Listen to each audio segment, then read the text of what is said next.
नमस्कार दोस्तों, स्वागत है आपका प्यारे से YouTube channel sunrise rail update में।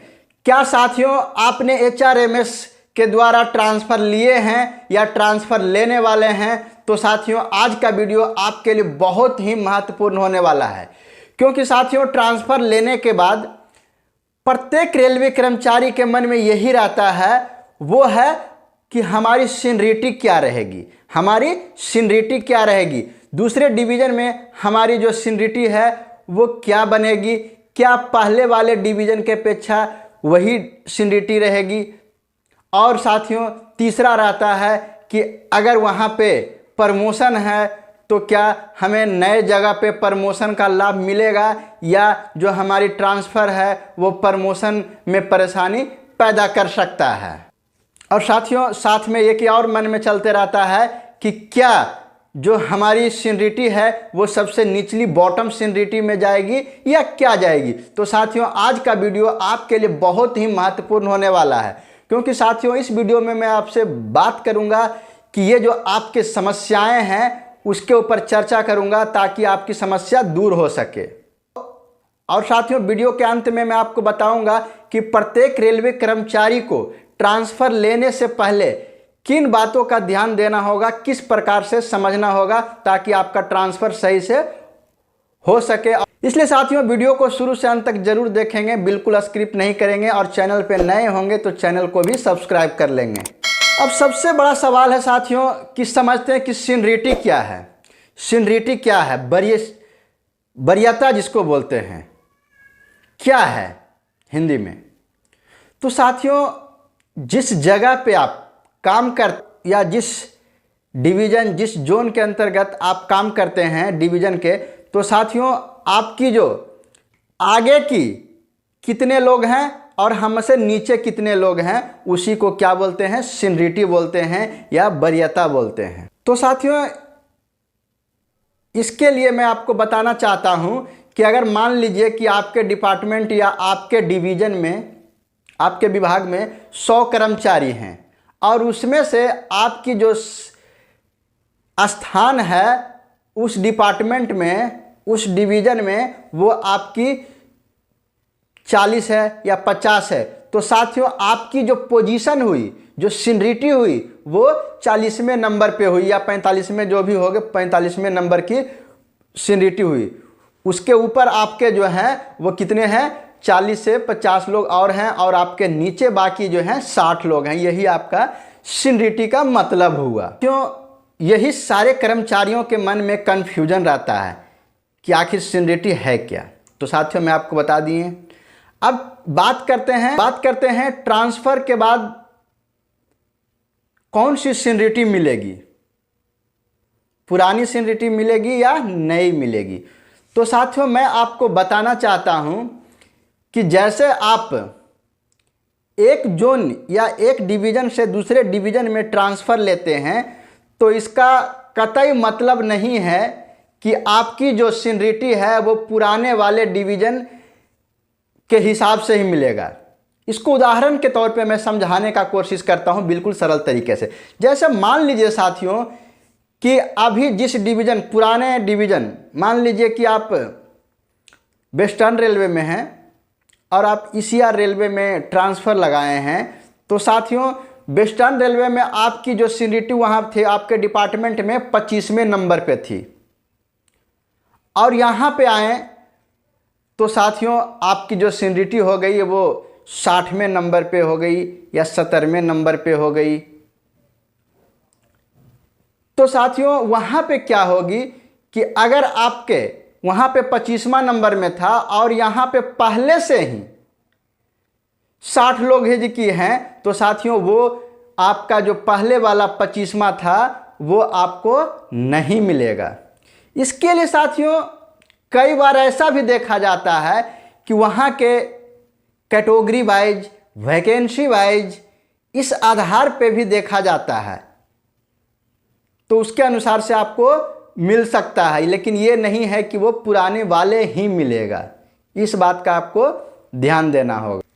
अब इसके लिए साथियों इसमें यह भी समझना होगा कि जो आपका ट्रांसफ़र है वो किस प्रकार का ट्रांसफ़र है, ऑन रिक्वेस्ट ट्रांसफ़र है या चाहे तो म्यूचुअल ट्रांसफ़र है, क्योंकि साथियों ये सब भी ध्यान देना बहुत ज़रूरी है। उसी के अनुसार से आपकी सीनियरिटी भी मिलती है। ऑन रिक्वेस्ट रहेगा तो अलग होगी, म्यूचुअल रहेगी तो अलग मिलेगी। तो साथियों ये चीज़ों का आपको ध्यान देना है कि आपका जो ट्रांसफ़र है वो किस प्रकार का ट्रांसफ़र किया जा रहा है, एडमिनिस्ट्रेटिव है या ऑन रिक्वेस्ट या म्यूचुअल है। उसके अनुसार से आपकी जो पुरानी है वो मिलना मुश्किल है। अब साथियों इसमें मैं ये बता रहा हूँ कि आप ये नहीं सोचें कि किसी का साथ है जो कि वो नहीं मिला तो आपको भी नहीं मिलेगा। साथियों वो ट्रांसफ़र के टाइप कैटेगरी वाइज बहुत तरह के देखे जाते हैं, डिपार्टमेंट देखे जाते हैं, तब जाके आपकी सीनियरिटी मिलती है।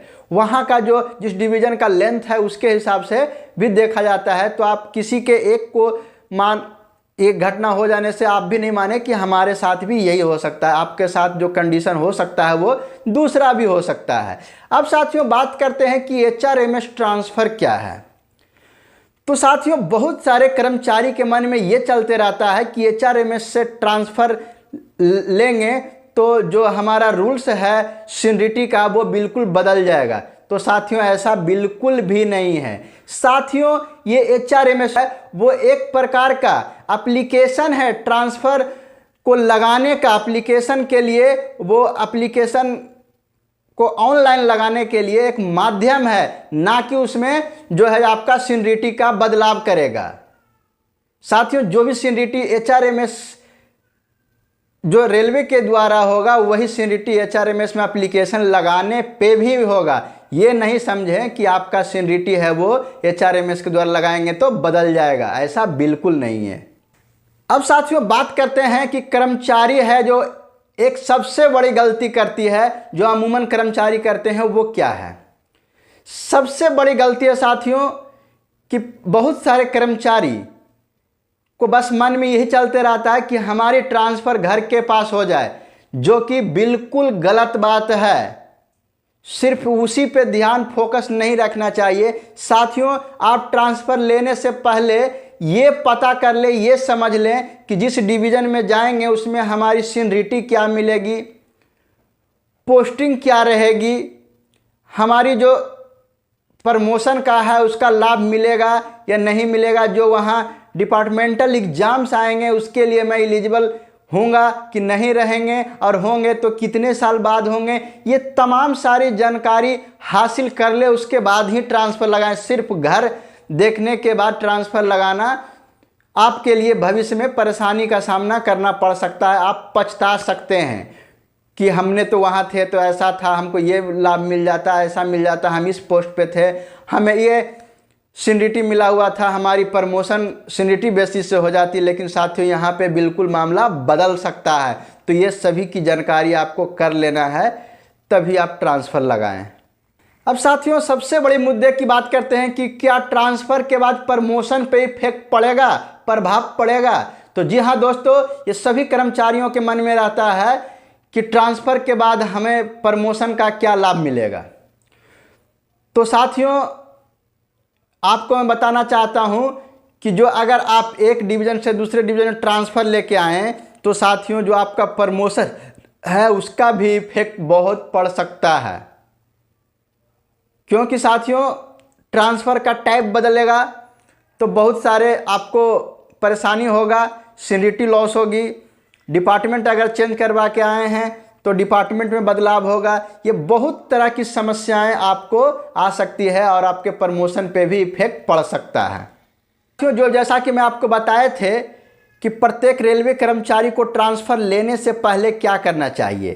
तो साथियों इसके लिए सभी कर्मचारी को अपने पर्सनल और स्टेबलमेंट डिपार्टमेंट से जाके संपर्क करना चाहिए। उनसे ये पता करना चाहिए कि क्या मैं दूसरे डिवीज़न में जाऊंगा तो हमारी सीनियरिटी क्या रहेगी, क्या मुझे पहले वाले डिवीज़न वाली सीनियरिटी दूसरे डिवीज़न में मिलेगी या नहीं मिलेगी। और तीसरा है कि क्या मुझे दूसरे जोन या दूसरे डिवीज़न में जाने पे हमें प्रमोशन का लाभ मिलेगा कि नहीं मिलेगा। ये साथियों अगर आपके पर्सनल के द्वारा, स्टेबलमेंट के द्वारा अगर इसकी सही जानकारी मिल जाती है तभी आप अपना एप्लीकेशन लगाएं, ट्रांसफ़र लगाएं। आप बिल्कुल संतुष्ट हो जाएं तभी लगाएं, ताकि बाद में आपको पछताना नहीं पड़े। क्योंकि साथियों एक बार लगाने के बाद फिर समस्याएं बहुत सारे आती है ट्रांसफ़र फिर से लौटना करने में। तो इसके लिए ये सब की बातों का आपको लास्ट में पहले ध्यान दे लेना है, सोच समझ लेना है, तभी आपको ट्रांसफ़र लगाना है। और साथियों लास्ट में एक और चेतावनी है कि सोशल मीडिया पे जो अफवाहें फैलते रहती है उसके ऊपर ध्यान देना नहीं है। कोई कहते हैं कि सीनियरिटी पर कोई असर नहीं पड़ेगा, कोई कहते हैं एकदम सबसे निचली पे चले जाएंगे, ये क्या है, या चाहे तो आपका प्रमोशन कभी नहीं होगा या प्रमोशन जल्द हो जाएगा। ये साथियों ये सब अफवाहों से दूर बच के रहे। इसके लिए आप स्टेबलमेंट की जानकारी है उसके और अपने जो पर्सनल हैं उनसे जाके बात करें, तभी आप उसके ऊपर बिलीव करें। क्योंकि साथियों बहुत सारे केसेज में ट्रांसफ़र के टाइप कैटेगरी वाइज अलग होते हैं, तो इसके लिए आप ये नहीं कह सकते हैं कि हमारा सीनियरिटी पर क्या होगा, एकाएक गिर जाएगा या क्या होगा। तो ये सब आपको ध्यान देना नहीं है। तो साथियों आप मुझे कमेंट बॉक्स में एक कमेंट करके बताइएगा कि क्या आपका ट्रांसफ़र हुआ है या नहीं हुआ है। और साथ अगर आप चाहते हैं कि ट्रांसफ़र के बाद प्रमोशन पर क्या प्रभाव पड़ेगा, क्या असर पड़ेगा, उसके लिए सेपरेट वीडियो चाहिए तो आप मुझे कमेंट्स कीजिएगा। मैं उसके लिए एक सेपरेट वीडियो लेकर आऊँगा आपके प्रमोशन के प्रभाव के ऊपर। तो साथियों वीडियो अच्छा लगा होगा तो एक लाइक तो ज़रूर कीजिएगा, साथ में चैनल को भी सब्सक्राइब कर लीजिएगा। क्योंकि साथियों मैं आपके लिए हमेशा महत्वपूर्ण और लेटेस्ट वीडियो लाने का काम करता हूँ, संपूर्ण वीडियो लेके आते रहता हूँ। तो साथियों मिलते हैं एक और वीडियो के साथ, तब तक वंदे मातरम, जय हिंद।